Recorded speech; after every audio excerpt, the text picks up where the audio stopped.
Title ಏನಂದರೆ the lion and the mouse. Start ಮಾಡೋಣ. Once a lion was sleeping peacefully. A naughty mouse jumped on his back and started playing with his mane and tail. ಒಂದಿನ ಒಂದು lion ಮಲ್ಕೊಂಡಿರುತ್ತೆ. Okay, ಒಂದು ನಾಟಿ ಇಲಿ, okay, ಅದು ಅದ್ರ ಮೈ ಮೇಲೆ ಎಲ್ಲ ಜಂಪ್ ಮಾಡ್ತಾ ಇತ್ತು, ಆಟ ಆಡ್ತಾ ಇತ್ತು ಅದ್ರದ್ದು ಬಾಲ ಜೊತೆ ಎಲ್ಲ. The irritated lion woke up. He captured the mouse and was about to kill him. ಸಿಂಹಂಗೆ ತುಂಬ ಇರಿಟೇಟ್ ಆಗುತ್ತೆ, ಸಿಟ್ಟು ಬರುತ್ತೆ. ಅದು ಎದ್ಬಿಟ್ಟು ಅದನ್ನು ಸಾಯಿಸೋಕ್ಕೆ ಕೈಯಲ್ಲಿ ಇಟ್ಕೊಳ್ಳುತ್ತೆ. Please don't kill me please. If you spare my life today I could help you some day cried the mouse.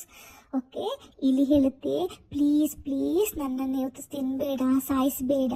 Okay, ಇವತ್ತು ನನಗೆ ಹೋಗೋಕ್ಕೆ ಬಿಡು, ನೀನು ಯಾವತ್ತಾದರೂ ಒಂದಿನ ನಿಂಗೆ ಯಾವತ್ತಾದರೂ ಹೆಲ್ಪ್ ಬೇಕಾದಾಗ ನಾನು ನಿನಗೆ ಹೆಲ್ಪ್ ಮಾಡ್ತೀನಿ ಅಂತ ಹೇಳುತ್ತೆ. The lion laughed and said, ha ha ha, why would I need the help of a small creature. Lion ನಗುತ್ತೆ, ಹೇಳುತ್ತೆ, ಯಾಕೆ ನನಗೆ ಇಷ್ಟು ಚಿಕ್ಕ ಇಲಿದು ಸಹಾಯ ಬೇಕಾಗುತ್ತೆ? You are tiny and weak. ನೀನು ಇಷ್ಟು ಸಣ್ಣ ಇದೆಯಾ, ತುಂಬ ವೀಕ್ ಇದೆಯಾ. But I will set you free because you made me laugh. ಆದರೆ ನಾನು ನಿನಗೆ ಹೋಗೋಕ್ಕೆ ಬಿಡ್ತೀನಿ, ಯಾಕಂದರೆ ನೀನು ನನಗೆ ನಗ್ಸಿದೀಯಾ. The mouse thanked him for sparing his life. Nevertheless, mouse ಏನಿರುತ್ತೆ ಇಲ್ಲಿ, ಥ್ಯಾಂಕ್ ಯು, ನನ್ನ ಲೈಫ್ ನೀನು ಸೇವ್ ಮಾಡಿದ್ದಕ್ಕೆ ಥ್ಯಾಂಕ್ ಯು ಅಂತ ಹೇಳುತ್ತೆ. A few days later, the lion was trapped in the net set by hunters. ಸ್ವಲ್ಪ ದಿವಸ ಆದಮೇಲೆ ಸಿಂಹ ಒಂದು ನೆಟ್ಟಲ್ಲಿ ಸಿಕ್ಕಾಕೊಂಡ್ಬಿಟ್ಟಿರುತ್ತೆ.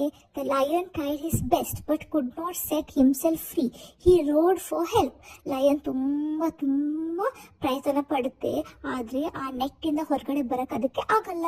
ಅದಕ್ಕೆ ಅದು ಹೆಲ್ಪ್ಗೋಸ್ಕರ ಕಿರ್ಚುತ್ತೆ lion. The mouse heard the roar and rushed to lion's rescue. ಆ ಇಲಿಗೆ ಇದ್ರ ಲಯನ್ದು ಹೆಲ್ಪದು ರೋರ್ ಮಾಡೋದು ವಾಯ್ಸ್ ಕೇಳಿಸುತ್ತೆ. ಅದು ಲಯನ್ನ ಹೆಲ್ಪ್ ಮಾಡೋಕ್ಕೆ ಹೋಗುತ್ತೆ.